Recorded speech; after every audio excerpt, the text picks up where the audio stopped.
devrana, devran seni saçtırdı.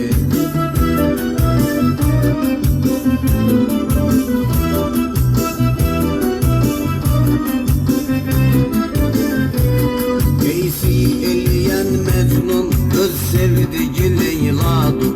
Allah o hakikattir, terz eyleme rüyadır. Bu eşki mehabbettir, bir dalgalı deryadır. Düştün sen o deryaya, tufan seni saçtırdı.